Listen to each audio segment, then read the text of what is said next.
concern and a pain that they've experienced. So you would push that legislation again? I just want to ask Not only push it, I will make sure that it comes to my desk and I would sign it.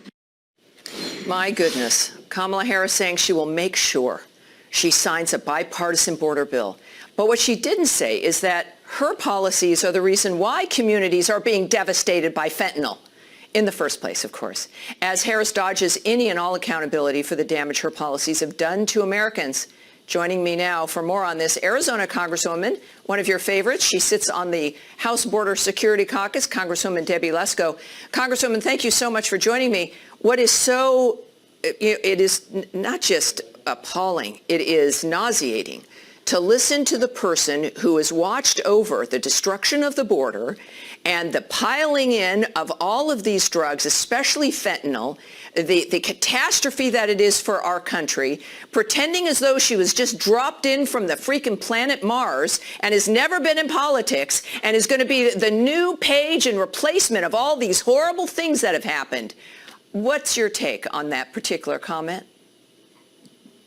Well, I'm as outraged as you are. I mean, I don't know how anybody can believe her. I mean, she was against ICE. She wanted to defund ICE. When she was a prosecutor in California, she wouldn't work with ICE. She wouldn't turn over criminals to ICE. Under her leadership, Biden put her in charge of the border. Over 10 million illegal immigrants have flooded across the border, including terrorists, including people from countries of concern.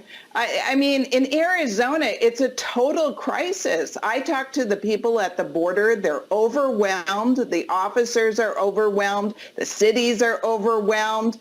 This is a total disaster. And all of a sudden, she's going to change her tune and say she's for border walls and border security. It's remarkable. When we have her on record as being opposed to all of that. She prioritizes illegal immigrants over U.S. citizens. You know, and she portrays her time, and a great point about her time as a prosecutor in California. She portrays herself as this tough on crime, putting people in jail, and sometimes her remarks indicate that she had no regard for people who were incarcerated.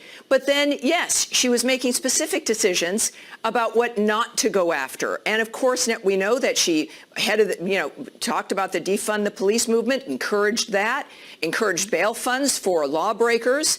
And so we have this, it's almost like a trickle-down dynamic, if you will. It sends a signal to everyone else, certainly to illegal immigrants, but to Americans everywhere, that there is no law and order.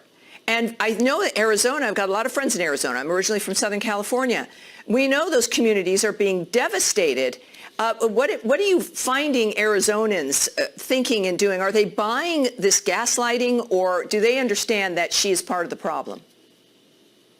Well, I'm really hoping that the majority of Arizonans don't buy it. I mean, how can anybody buy it? In her own words, she talks about decriminalizing all illegal immigrants, giving benefits to illegal immigrants, giving free housing to illegal immigrants. I mean, she hasn't even visited the past two Border Patrol chiefs. She came down to the border one time for a photo op.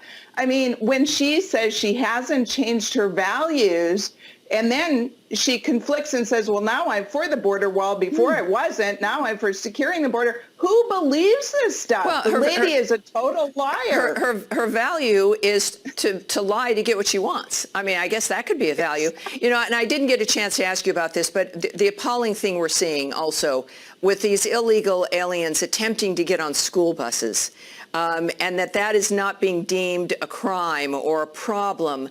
You know, we're seeing this kind of the hubris that begins to move through when people who perhaps, you know, do not have criminal backgrounds, but when you are a group of people and you're getting a message that you can do as you please, that's when we find out what people are really made of. All right. Well, thank you, Congresswoman. I appreciate it. Wild time. I love that you're on our side, and good luck in Arizona there.